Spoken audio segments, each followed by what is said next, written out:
All right, we've got the signed contract. We did everything right. If you're like me, when I first started, I could not wait to get out of the house because what if they change their minds before I leave? So we can't do that. So have you ever had a homeowner's adult kids blow up your deal, right? They call and say, Mom, you got taken advantage of. You can't move forward with that guy.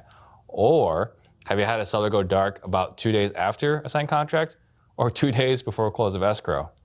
And is it possible, just possible, that after you sign this contract that other investors are calling your clients, maybe texting them, leaving a voicemail, mailing them, posting billboards, or maybe TV ads or Google pay-per-click?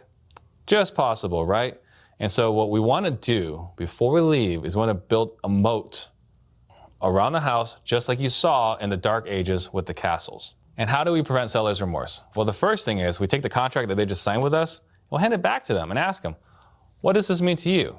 And they'll tell us it's a contract. Well, what it means to me is finally taking care of A, B, and C. If there's any reason at all you feel uncomfortable working with us, can you just do me a favor and cancel the contract right now? And they're gonna look at you like, no, don't cancel this contract, I need this, right? And what we're doing is we're gonna find out if there's any challenges at all, any doubts in their head. Because if there are, would you rather find out now or after they go dark, right? And also on top of that, by giving them option to cancel now, they won't wanna cancel on you later on. They're gonna feel guilty about it. I'll share with you a little bit about how I ran through that same experience as well. Then we're gonna ask them, like, is there anybody that's gonna interject at all? And you might have uncovered that earlier while we were finding decision makers, or they might tell you, well, you know, my realtor friends or my kids or whatever. And we're gonna ask them, and what are you gonna tell them? And they might say, well, it's my house, I'm gonna do whatever I want. Whatever it is they're gonna tell them, what you wanna do is you wanna have them rehearse at least once. Not a great rehearsal, but just something for them to say out loud once. So that when the realtor friend or their kids say, Mom, they took advantage, he's like, well, this is my house, I'm gonna do what I'm gonna do with it. Versus them never having said one word track ever. And when they say, Mom, you got taken advantage of, they're gonna think, oh, wow, I did get taken advantage of. Or when the realtor buddy says, oh, why'd you sell it for so low? I was like, I don't know why I sold it for so low. But if they've said it once, this is my house, I'm gonna do whatever I want, at least now you got a fighting chance. And this is not a foolproof system, but it's better than zero.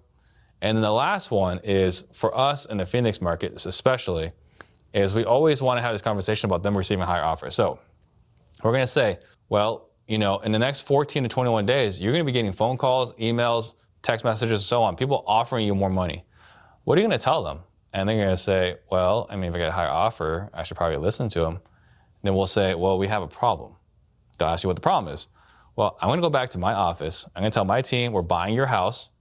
We're gonna go with title, open escrow, get the title commitment, start the research, and we're gonna move our money and set it aside. So to make sure we have the money ready to buy your home when we're ready to close. And if you're telling me you're not committed to us, then I can't go back and tell my team to move everything forward. And they're gonna say, oh, we had no idea how much was involved in buying a house. Yeah, if we get another offer or we get other people, we're gonna tell them, Steve, you're my guy.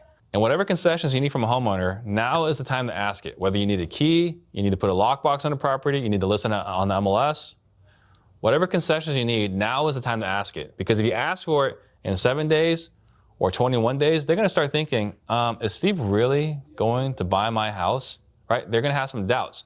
But if you ask it right now, emotions are high, they're sold on you, they're committed to the process.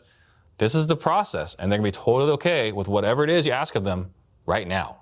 As we're going through all of this, I want you to think, has any of these things ever happened to you? Has preventing remorse happened to you? It's happened to me. So I bought a car. This is back in 2007. I was a realtor and times were not good, right? So we bought a 1997 Camry and we're buying it from this car dealer. And I remember the guy just making these weird comments, right? Like, I'm late for my daughter's birthday party. I need to get going. He never once asked for the sale. In fact, it was so bad, actually, I told my broker the next day, it's like, man, that was the worst salesperson. He never once asked for the order. My broker asked me, well, did you buy the car? I said, yes. He says, then you probably was a really good salesperson. I said, oh, okay. And so it was a used car. We didn't buy it right then and there.